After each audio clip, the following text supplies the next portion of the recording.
of H.R. 1231. The Chair appoints the gentlewoman from Michigan, Ms. Miller, to preside over the Committee of the Whole.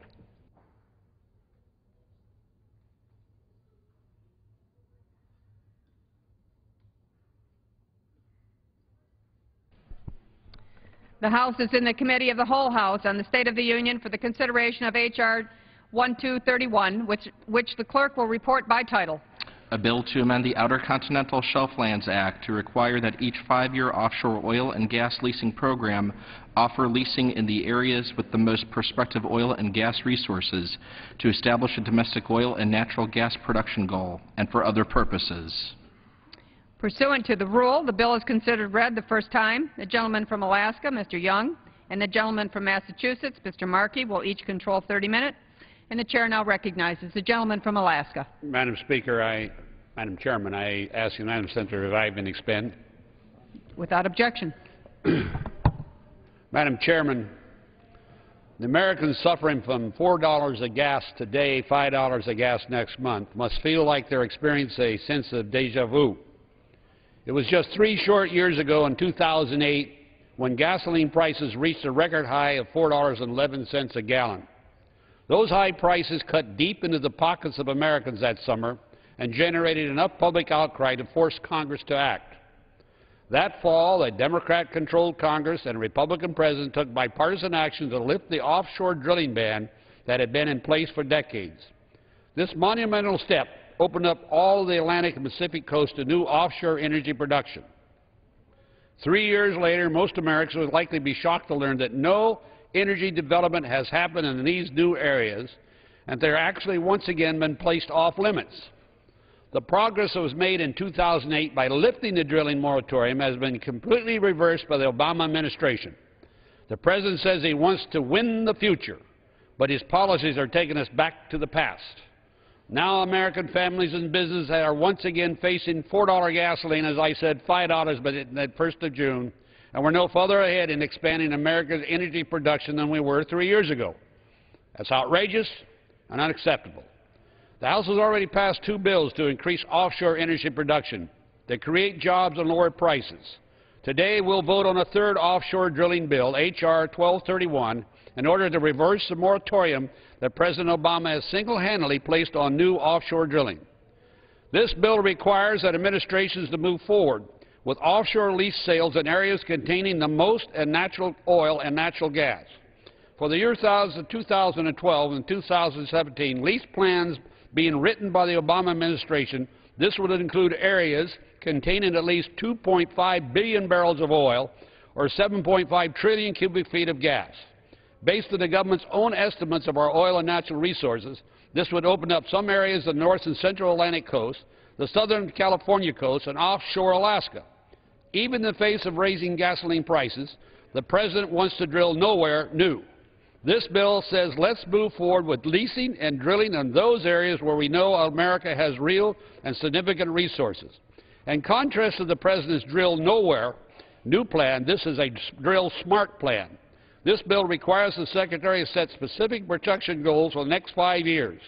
For the 2012 and 2017 plan, it sets a goal of 3 million barrels of oil per day and 10 billion cubic feet of natural gas by the year 2027. By comparison to today's level, this increase of oil equates to tripling current American offshore production and reduce foreign imports by nearly 1/3. This bill will not only significantly increase America's energy production, it would also create good-paying American jobs.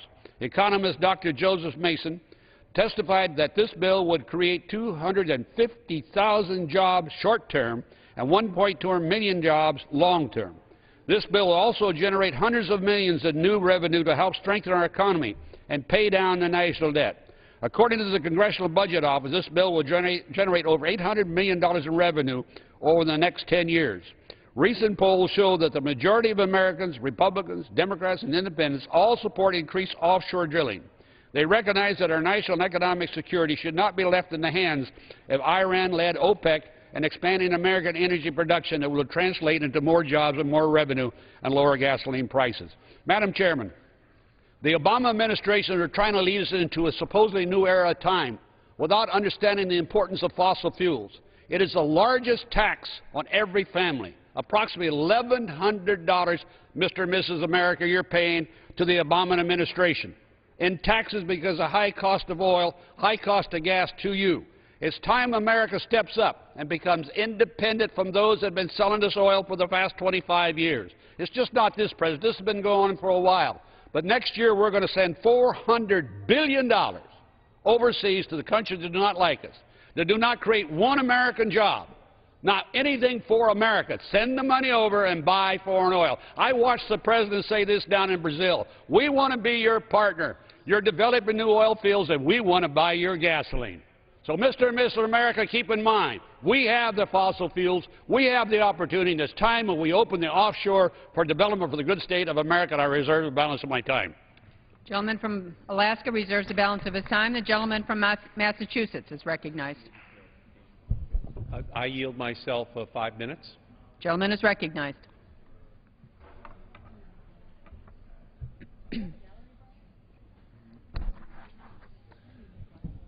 Ladies and gentlemen, we are at a historic juncture in our country's history as Northern Africa and the Middle East explode.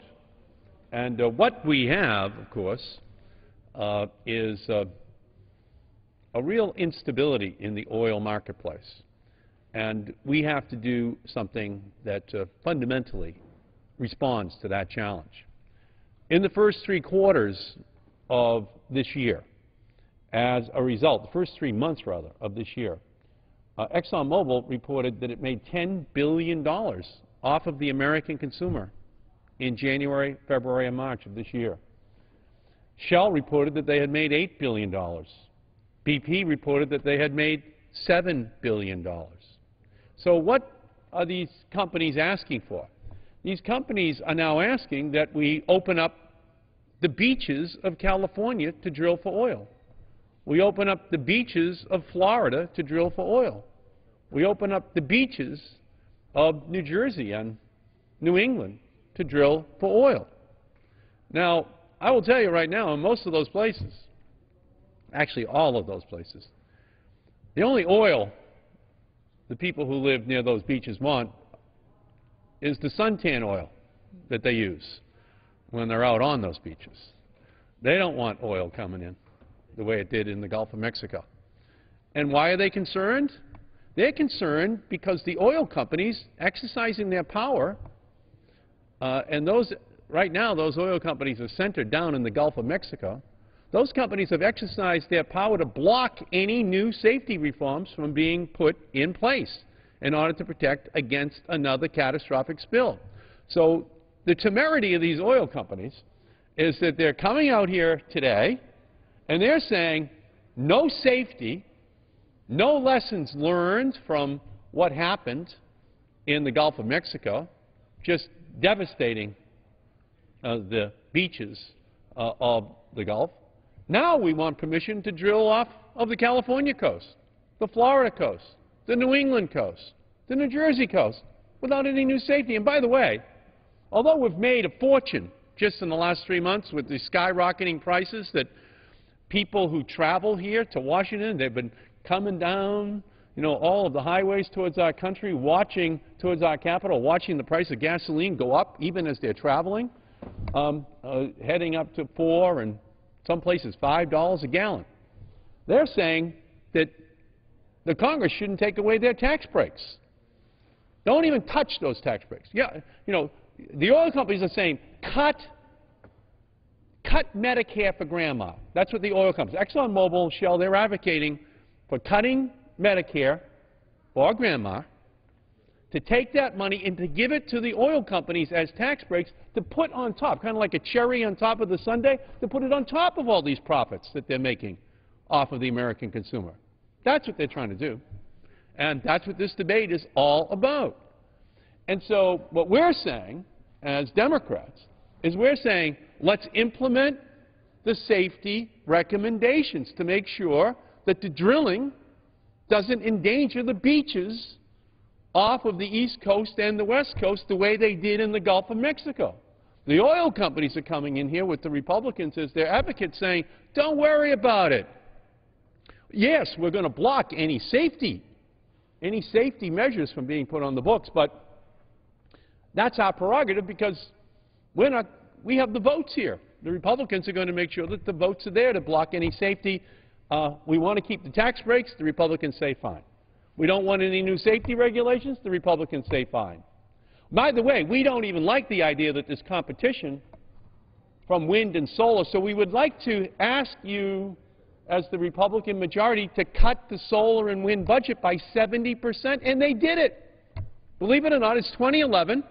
We're watching the Middle East explode, and the Republicans cut wind and solar in the United States by 70%, keep the tax breaks for the biggest oil companies, and ask Grandma to take a lower Medicare benefit to pay for it all for the oil companies. This is 2011, ladies and gentlemen.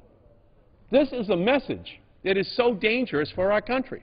So we have to oppose this bill because, first of all, they already have 60 million acres of American land, the size of Minnesota they already have to drill on, that they haven't drilled on yet, which has about 11 billion barrels of oil underneath it and an equivalent amount of natural gas.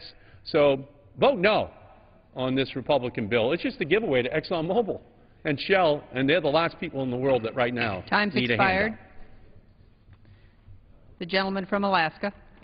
Thank you, Madam Speaker. At this time, I yield 2 minutes to the gentleman, Mr. Brown from Georgia. Gentleman from Georgia is recognized for 2 minutes.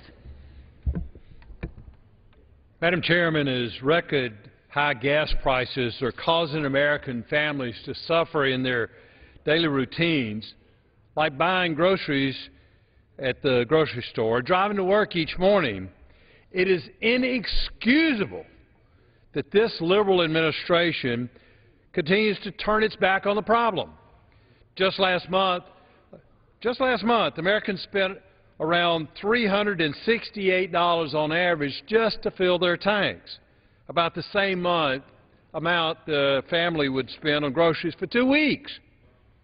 Yet the Democrats' only solution to the pain at the pump is to raise taxes on domestic oil producers, and they've already admitted that it will not lower gas prices.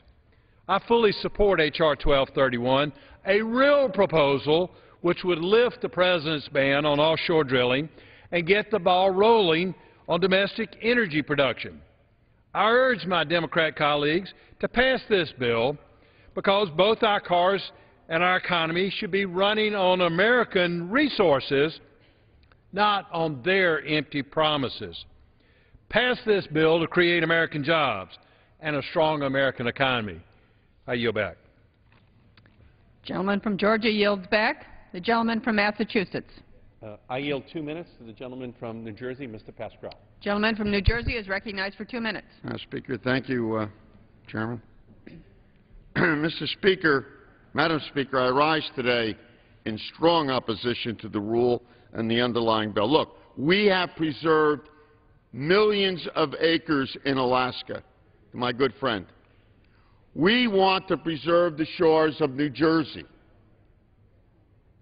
Now, if you don't understand that, there is even more major problems. Since last night, my friends on the other side have voted down no fewer than 4 amendments dealing with the safety of drilling. You could be for drilling, but I think it's common sense that we preserve and not take the chances that large companies taken, and we saw what happened in the South. The Gulf of Mexico is still recovering from billions of dollars in economic and environmental damages caused by the Deepwater Horizon oil spill. It's almost unbelievable. When you watch it, one blamed the other, and those folks still don't have relief. It's almost unbelievable. In the wake of such a tragedy, this bill is before us today. There are 60 million acres of public land already under lease to drill And I wouldn't give one more acre up until you drill, those companies drill on the land that they already have. You blame everything on the president. You're going to blame the plague on the president. That dog doesn't hunt anymore. Forget about it. If we can't come together on issues like this, the wonder the American people are disgusted out there when they do pay their gasoline bill. You want to expand offshore drilling to vast new areas of our oceans, including the Atlantic coast, without taking any of the common sense steps that the President's bipartisan oil spill commission recommended. An oil spill on the Atlantic coast, which the federal government would be required to lease under this bill, would devastate the economy. Rush, one more minute. I yield the gentleman an additional minute. Thank you. Gentleman's recognized for 1 more minute. Thank you, Madam Speaker. Tourism at the Jersey Shore supports jobs for over 500,000 people, generates over $50 billion in economic activity every year. These people depend on the responsible stewardship of our waters and coasts for their livelihoods. Let's set the record straight. This legislation does nothing to address the current spike in gas prices. What we need to do is stop wildly fluctuating oil prices, and that's up to the Commodities Futures Trading Commission, which are writing the regulations as we speak right now. Tap America's oil reserves. For a short period of time, we can afford to do that. Crack down on gas gouging. It's just happening, and the U.S. Attorney General is correct in investigating this. And finally, evolve to a clean energy economy. It's not just that we need to depend less on foreign oil. We need to depend less on domestic oil. We know it's going to take a time. We need to be reasonable about this and be safe about it as well. Thank you, Madam Speaker. Gentleman's time's expired. The gentleman from Alaska. I appreciate the gentleman's comments and why he represents the area he represents, but he did vote against ANWR, has supported no production. Terribly, very, very important to me. And I will tell you, I can say one thing. The Obama administration, I got a big kick out of someone saying we can blame the president. I remember Bush was in the office for 8 years, and we blamed him for the earthquakes and the tsunami and I don't know what else. But what bothers me the most is that this country moves its economy with fossil fuels. Our trucks, our ships, our planes, and our automobiles, our trains are all using fossil fuels and must do so. That's what moves our commerce going. That's also what will raise the price of everybody in every household in this nation. It is being taxed by these high costs of fossil fuel. We can stabilize that cost if we're allowed to produce off our shores and on our shores. But not to say we're going to produce any more oil, which is exactly what this administration is saying, because they want to transfer into a new era of time. We want to transfigure the country into a new era of time. We don't care about work jobs. We don't care what happens to the economy. We're going to do it because we're right. And I'm saying you're dead wrong. Can we use the fossil fuel in America to use it as a bridge to new fuels? Yes. But you cannot stop using fossil fuels. We're buying $400 billion a year overseas from foreign countries, bleeding this country every day. It's time we get on with the job. And this time, Madam Chairman, I yield 1 minute to Mr. McClintock from California. Gentleman from California is recognized for 1 minute. I thank the gentleman for yielding. Madam Chairman, this truly is a tale of two parties. The Democrats have been very clear in their approach on this issue. Heap additional taxes on producers, which will be immediately passed on to consumers, and continue to delay and obstruct the development of America's vast petroleum resources. Higher prices at the pump, increasing dependence on foreign oil, and thousands more families thrown out of work. That is the Democratic plan. The Republicans have also been very clear on our approach. Open America's vast petroleum resources. Triple the current production by 2027. Cut foreign imports by 1/3. And even more importantly, this bill means hundreds of thousands of new jobs and hundreds of billions of dollars of direct revenues into the national and state treasuries, not through higher prices for consumers, but through growing prosperity for our country. That's the choice. between the two parties, plain and simple. And it's a choice I believe the American people are ready and eager to make. I yield back. Gentleman yields back. The gentleman from New Jersey. I'm pleased to yield 2 minutes to Representative Capps from California, who knows this subject very well. Gentlelady from California is recognized for 2 minutes. I thank my New Jersey colleague for recognizing me. Madam Chair, I rise in strong opposition to H.R. 1231, the last and most egregious bill in the Republicans' oil addiction agenda.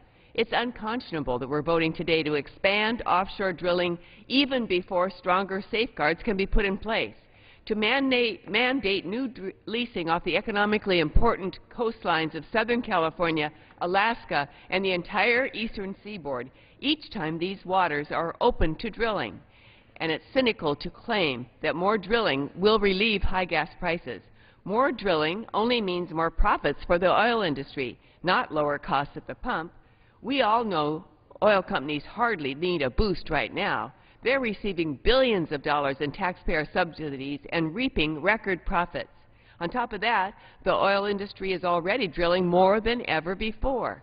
For example, offshore production has increased by more than 1/3 in the last 2 years, and the Gulf produced 1.6 million barrels of oil per day last year, an all-time record. Yet, despite all that drilling, gas prices continue to soar, and the reason is clear. More drilling here in the U.S. has little effect on the global oil market. Nearly 3/4 of the world's proven oil resources are owned by OPEC nations. And even if we expanded offshore drilling significantly, we wouldn't see an impact on gas prices until 2030, and even then, it would be a matter of just 5 cents a gallon, and this is according to the Energy Information Administration. If instead we further raised fuel efficiency standards, we could lower driver bills at the pump. Building cars that go further on a gallon of gas is the best way to protect American families. It also creates jobs. It slashes our oil imports, and it reduces dangerous air pollution. This is the kind of solution we need right now. We shouldn't be promoting reckless drilling that will fail to lower gas prices and endanger our coastlines. So vote no on H.R. 1231. And I yield back. Time's expired. The gentleman from Alaska. Madam Chairman, at this time I'll yield the gentleman, Mr. Lundgren from California, 2 minutes. Gentleman from California is recognized for 2 minutes. Thank you very much, Madam Chair, and I rise in support of the bill under consideration. I heard one of my friends on the other side of the aisle suggest that the only thing people in California or other places that live near beaches, the only oil they're concerned about is suntan oil. I have to take exception to that. Even though I represent an inland district now, I was born a block from the beach. I was a resident of a beachside community for 42 years. I grew up with kids whose parents worked in refineries, worked on oil rigs, were wildcatters, worked in offshore drilling in the port of Long Beach, worked offshore Huntington Beach. I just have to tell you, I find it insulting to suggest that those people are not concerned about the good of the United States. We're talking about the loss of middle-class jobs in America. There's nothing more middle-class than those men and women who have worked for years in the oil industry. Where do you think it comes from? From the sky? You've got to drill for it. You've got to produce it. You've got to refine it. And everything I hear on the other side of the aisle is we're not going to allow you to drill. We're not going to allow you to produce. We're not going to allow you to refine because somehow it's just going to show up.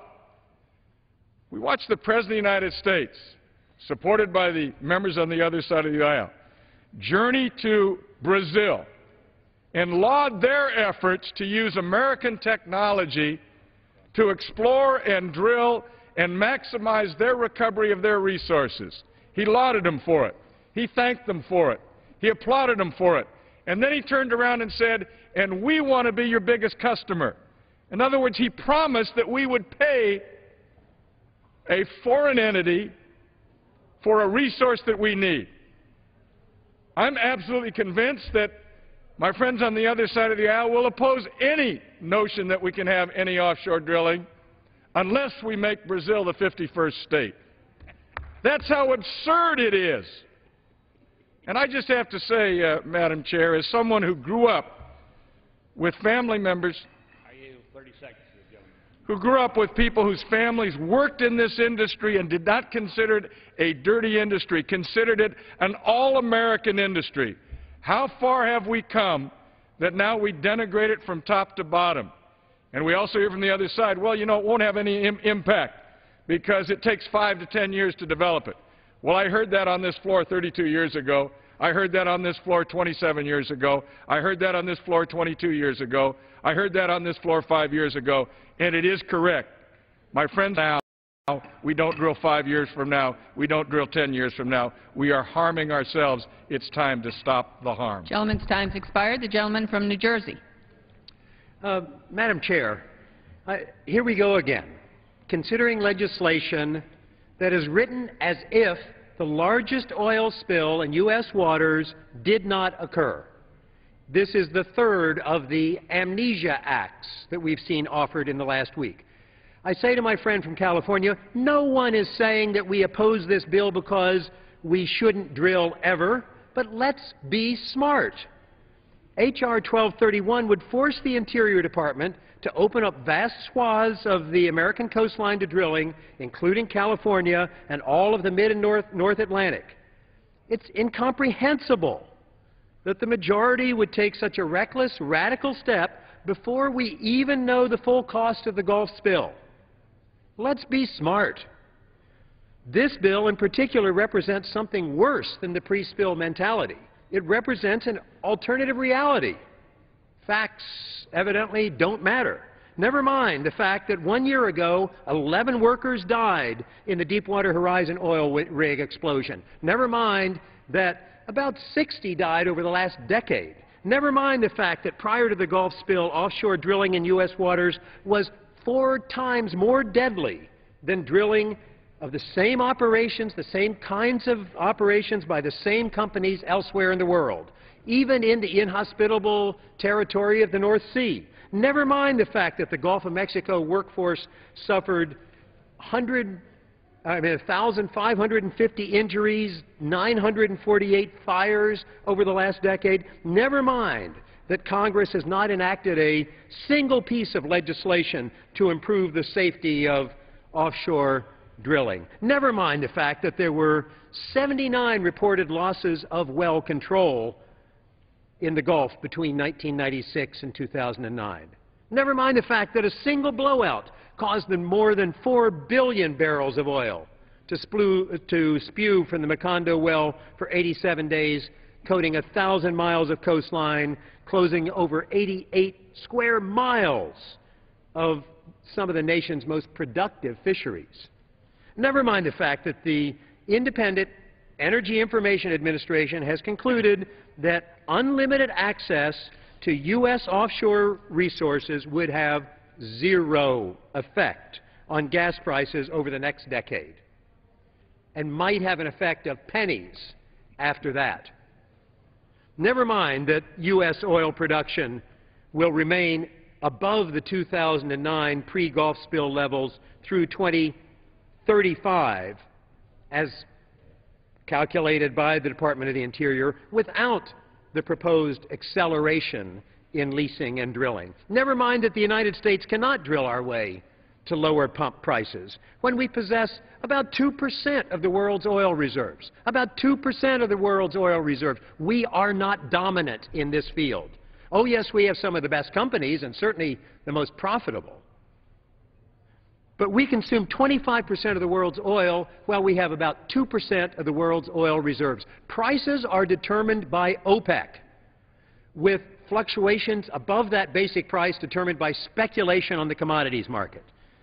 Never mind the fact that 79% of all of the potential oil reserves on the entire continental shelf are already available under the current leasing. 79%, I repeat to my friends, are already available under the existing leasing program. Never mind that 60 million acres are already under lease but not producing oil.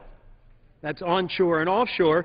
And offshore, the existing leases contain more than 11 billion with a B, barrels of oil. Never mind the fact that the entire Atlantic contains less than 5% of the potential U.S. offshore oil reserves and less than 9% of the natural gas reserves. Never mind the fact that the entire Pacific contains only about 12% of the potential U.S. offshore oil reserves and less than 5% of the potential natural gas reserves. Never mind the fact that the Gulf of Mexico, in the Gulf of Mexico, the oil companies already hold the drilling rights to 34 million acres, but are producing oil on only 6 million acres.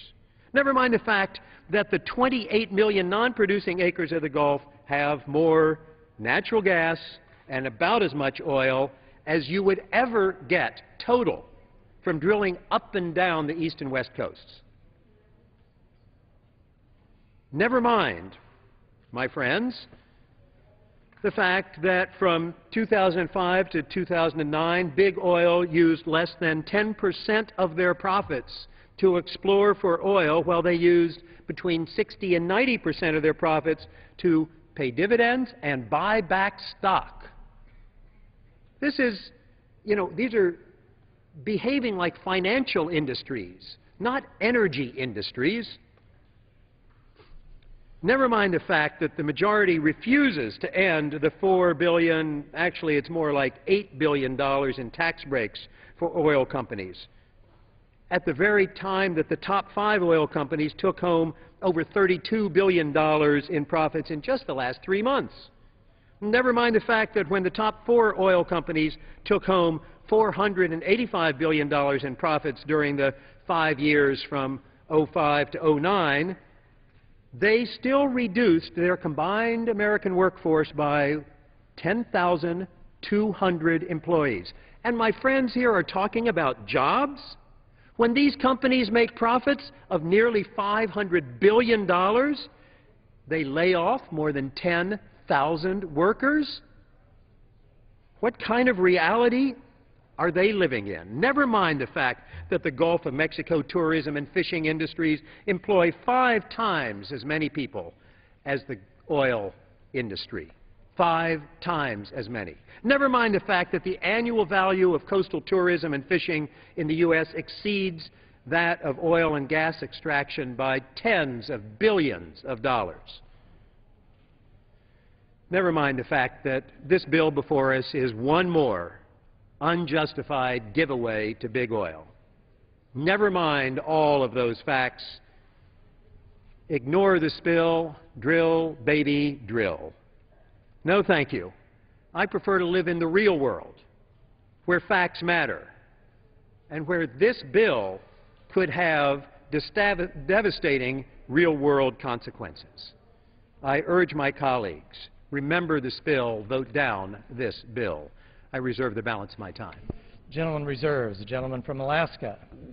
Mr. Chairman, may I say there were no facts presented in that last presentation. There were opinions. There were no facts. When everybody says, never mind the facts, there were no facts there. That's all opinion. And one thing that bothers me most, they talk about the money that oil companies made. They made it overseas. They made it overseas, selling us oil. These are international companies. International companies. And that is something that really disturbs me when you understand we're burning oil produced overseas, yes, by the same companies that work in the United States, and yes, they did lay off 10,000 people because of the moratorium this president laid in place in Louisiana, in the Gulf. There's where the jobs are lost. The biggest economic impact of the spill, the Horizon spill, was the loss of employment to the people in Louisiana, Alabama, in the Gulf, Texas. The loss of jobs, loss of oil to this country. And that's the thing that concerns me, because there's no facts about the profits made and the people who were laid off other than the fact it was done by the Obama administration. This time I yield to the gentleman, Mr. Quayle from Arizona, 1 minute. I thank the gentleman and Mr. Chairman. Arizona is recognized for 1 minute. I thank the gentleman and Mr. Chairman, I rise today because I support this bill, and I do have a fact. And the fact of the matter is that we have a gas crisis going on right now. And the fact of the matter is, when I go home and I fill up my tank, I cringe at how expensive it is. And our friends on the other side of the aisle, their solutions, or so-called solutions to this, is to increase our taxes and to demagogue oil corporations, because that's the classic boogeyman approach that they go to this. But that's not a solution to get our people back to work, to get our economy moving again, because right now we're having some anemic growth in our economy. And if we start to increase taxes and have an energy increase in cost that's happening at the pump, that's going to have a negative effect on economic growth. And instead of actually having solutions where we can get the people in the Gulf back to work, where we can get our economy moving again, where we can get actually tap the energy sources that we have in the United States, we have an administration that only pursues moratoriums on Gulf drilling, on moratoriums on actually having energy supplies. 30 seconds? I yield the gentleman 30 seconds. Thank the gentleman. The gentleman. And if we actually started to look and invest in those sorts of things and get our energy independence going, we could have charts down on this floor that show the job growth. According to the CBO, if we pass today's legislation, we'll generate $800 million in revenue over 10 years.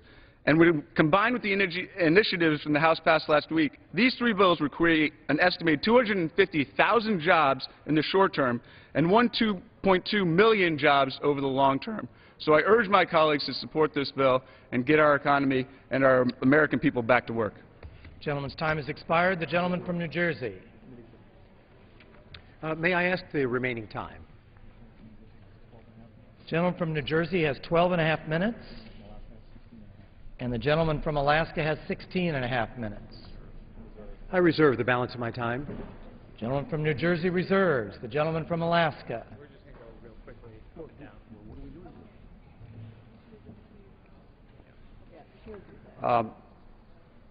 Mr. Chairman, I move the committee now rise.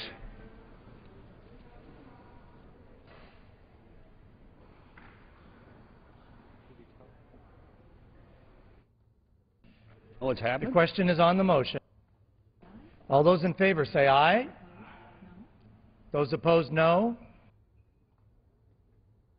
In the opinion of the chair, the ayes have it. Accordingly, the committee rises.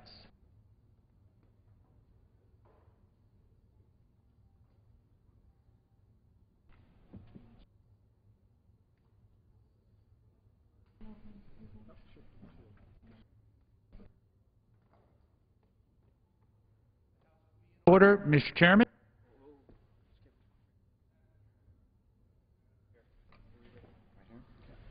Mr. Chairman. Mr. Speaker, the Committee of the Whole House on the State of the Union, having had under consideration H.R. 1231, directs me to report that it has come to no resolution thereon. The Chairman of the Committee of the Whole on the House on the State of the Union reports that the committee has had under consideration H.R. 1231 and has come to no resolution thereon.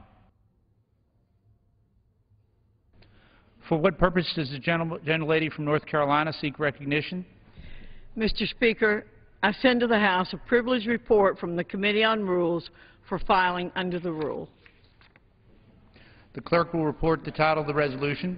Report to accompany House Resolution 264, resolution providing for consideration of the bill, H.R. 754, to authorize appropriations for fiscal year 2011 for intelligence and intelligence-related activities of the United States government, the Community Management Account, and the Central Intelligence Agency Retirement and Disability System, and for other purposes.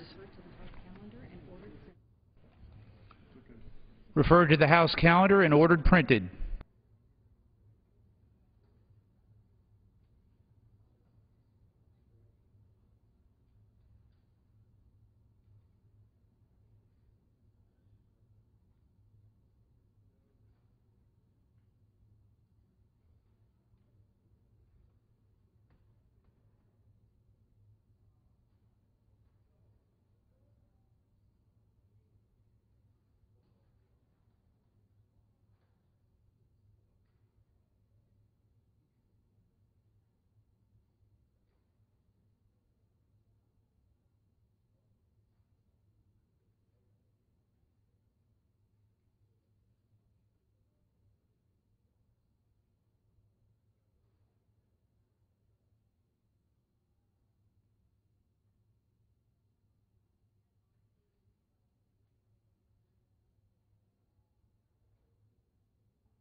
Pursuant to House Resolution 257 and Rule 18, the Chair declares the House in the Committee of the Whole House on the State of the Union for the further consideration of H.R. 1231. Will the gentleman from Michigan, Mr. Camp, kindly resume the chair? Sorry. Would the gentleman from California, Mr. Campbell, please resume the chair?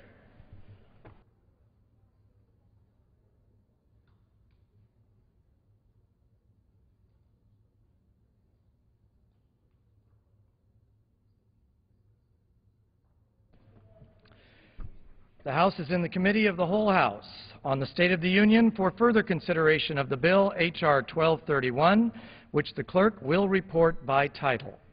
A bill to amend the Outer Continental Shelf Lands Act to require that each 5-year offshore oil and gas leasing program offer leasing in the areas with the most prospective oil and gas resources to establish a domestic oil and natural gas production goal and for other purposes. When the Committee of the Whole rose a few minutes ago, the gentleman from Alaska, Mr. Young, had 16.5 and still has 16.5 minutes remaining, and the gentleman from New Jersey, Mr. Holt, has 12.5 minutes remaining. Who yields time? Gentleman from Alaska is recognized. Not this time. I'll yield 2 minutes to the gentleman from Tennessee, Mr. Fleshman. Is he here? The gentleman is recognized for 2 minutes. I thank the gentleman for yielding. If enacted, this bill will open up areas of the Outer Continental Shelf that are the greatest known oil and gas reserves that contain billions of barrels of oil.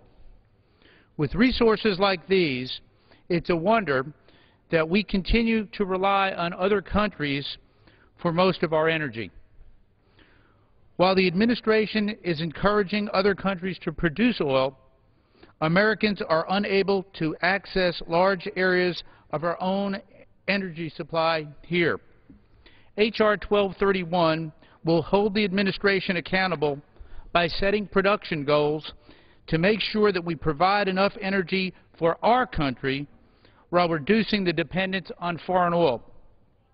Gas prices have increased by 12.9 cents per gallon in my hometown of Chattanooga, Tennessee, during the last month alone. Plain and simply, we know that increased oil and natural gas production will drive down gas prices. We should have the ability to access our vast resources at home. Mr. Chairman, we have the means to provide relief for our growing energy deficit, and passage of this bill will be a step toward providing these means for our country. I yield back. The gentleman yields back. The gentleman from New Jersey?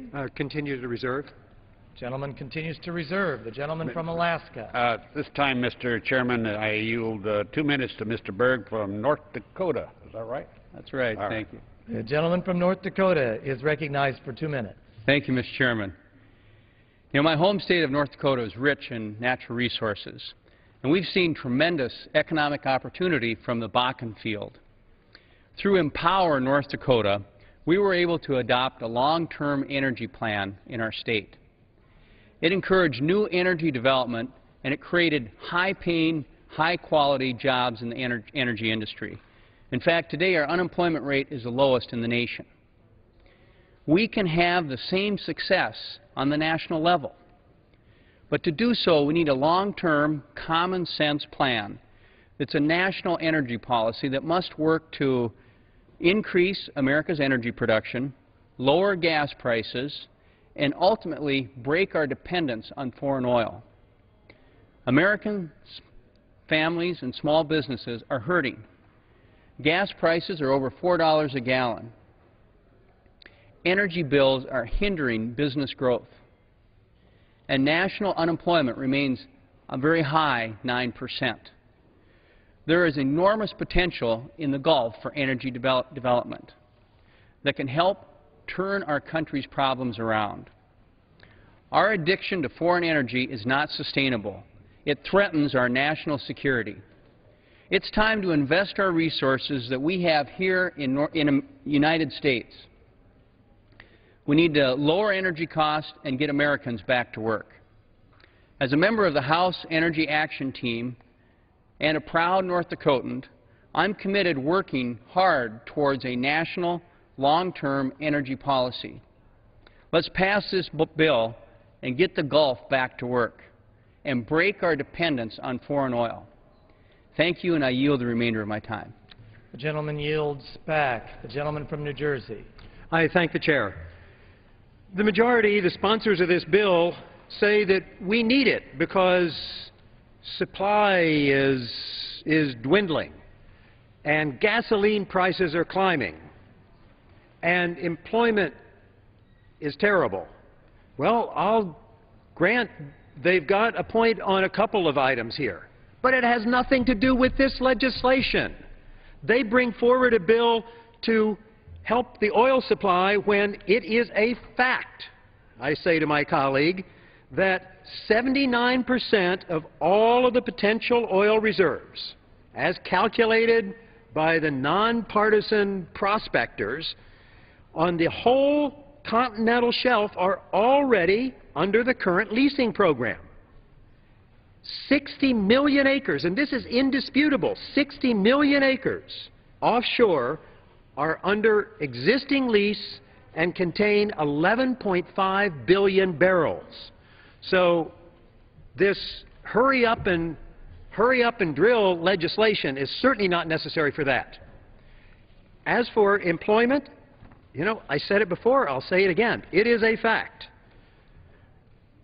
During the 5 years previously, when the 4 oil companies took home $485 billion in profits, their combined American workforce dropped by 10,200 employees. They made money, they laid people off. So, sorry, we can check that one off too. It's not about employment. How about prices?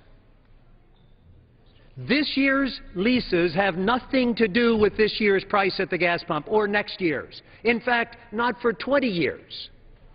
Might it have an effect? Oh yes, there's a supply problem. The supply problem is that U.S. oil reserves amount to about 2% of the world's oil reserves. About 2%. My colleagues say, oh no, those calculations are wrong. Okay, I'll give you a break. Let's say we're off by a factor of 2. How about a factor of 3? How about a factor of 4?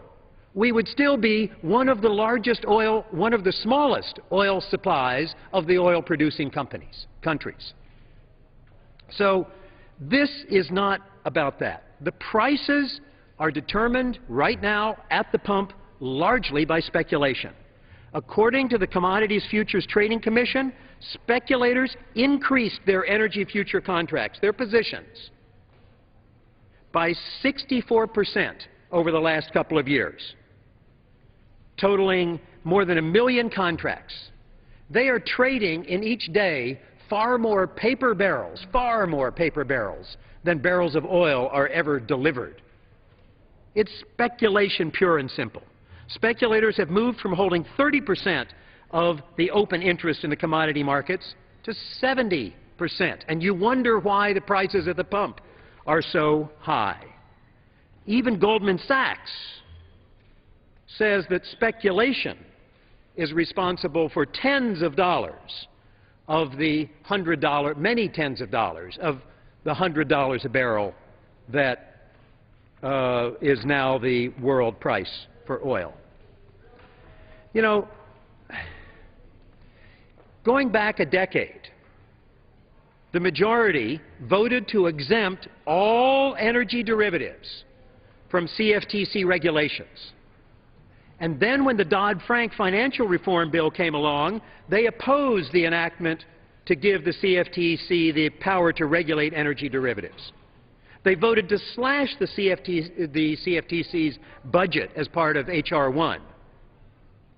And right now in the Agriculture Committee and the Financial Services Committee, they are working to block any possibility that the CFTC would put in regulations to limit or reduce speculation.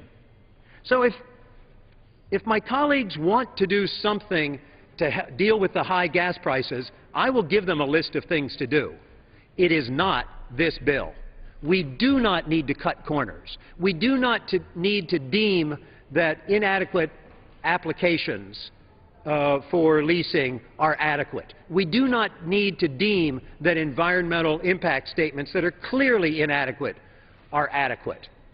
We do not need to open up the East Coast and West Coast to willy-nilly rapid drill prospecting. We certainly do not. Now, one thing I'll hand my colleagues. They yesterday said, you know, we really need to get away from these environmental regulations that are stymieing the oil companies, that are making it hard for them to earn their profits. These burdensome environmental regulations. I'll give them one thing.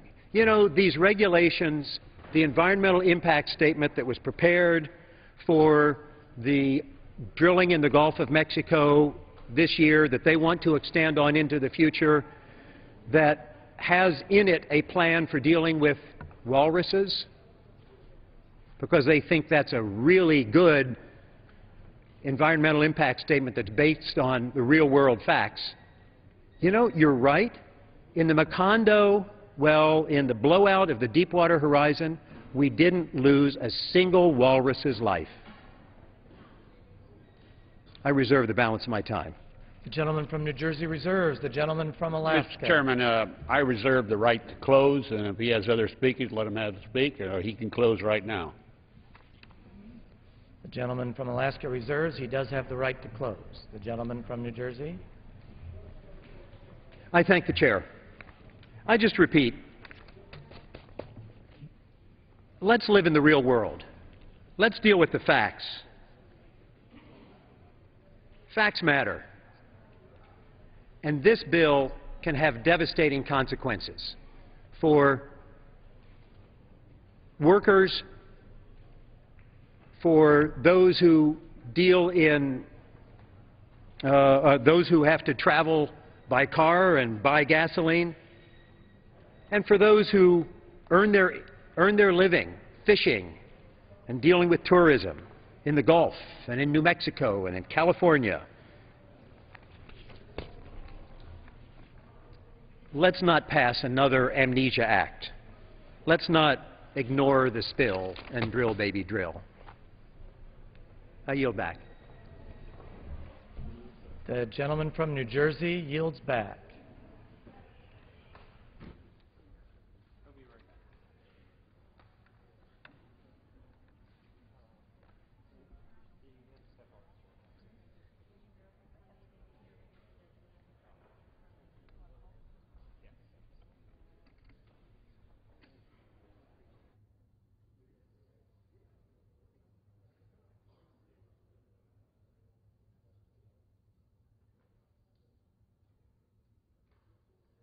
From New Jersey has yielded back all time. The gentleman from Alaska is recognized. May I ask how much time is left, Mr. Chairman? The gentleman has 13 minutes remaining.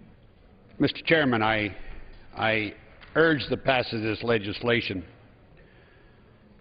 And I'd like Americans to understand that the issue of whether we should drill or not is long overdue, because I've heard this argument for 36 years, because I was here when we drilled and opened the Trans-Alaskan Pipeline to provide 17 billion barrels of oil to America. 17 billion barrels of oil. And I've heard people say that there's only 2%. That is a figure that was arrived at in 1955. We have new estimates with new technology. We think we have about 20% of the world's reserves in fossil fuels. And we're not producing them.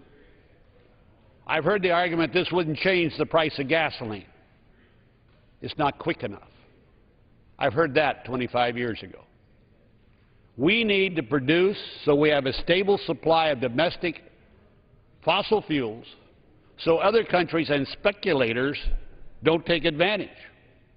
They have us right now in a position they can take advantage, because we are not producing any oil of any consequence in the United States right now. We're down to 600,000 barrels a day in Alaska. If we drop much more, we won't even have that 600,000 barrels a day.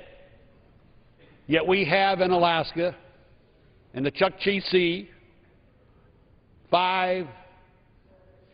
take that back, there's been $5 billion spent to find oil, and we have not had the permit to drill because of this administration. They think there's 27 billion barrels of oil in one offshore development. The other one has approximately 14 billion barrels of oil in one offshore development. And of course we have ANWR, which that side does not support to a great degree, that has probably 39 billion barrels of oil. You add up that amount of oil, you have oil that lasts this country for 100 years. Now, yes, we ought to have other forms of energy, but the Obama administration is trying to force this country into a green energy future. This is a policy. I heard the former speaker say it. Of course, it doesn't make any sense. It makes sense to reduce our dependency on oil, as I said before, but no one takes in consideration the impact upon the economy of this nation. New Jersey is building an LNG plant to receive gas from overseas.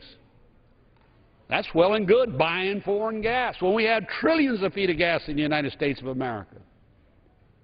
We're costing not only jobs, but the dependency. And everybody talks about the high price of gasoline. It's caused primarily because of spiking. Some little incident in the Middle East, the OPEC countries, that supposedly have 70% of our oil, raises that price of gasoline. You can't have a model of economy and a business and have those spikes.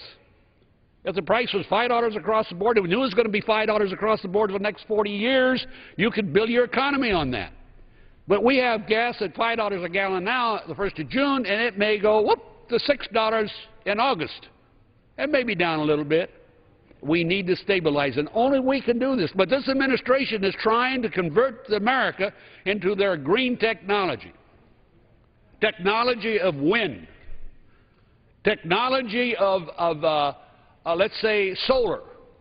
Wind power is 17 cents a kilowatt compared to 5 cents for coal. Now, Mr. and Mrs. America, you're paying for that. And again, as I said in one of my statements, was that this, in fact, is a tax on the American people. This is an Obama tax because of the lack of the cheaper fuel that's necessary to keep our economy running. The impediments of oil and gas production is another reason. The slowdown of federal leasing. We talk about everything that's leased and permitting offshore and onshore. Only 6 permits have been issued since the Gulf of Mexico in the time the BP spill happened. 6 permits. Leasing in the Gulf of Mexico Atlantic coast has been delayed for several years.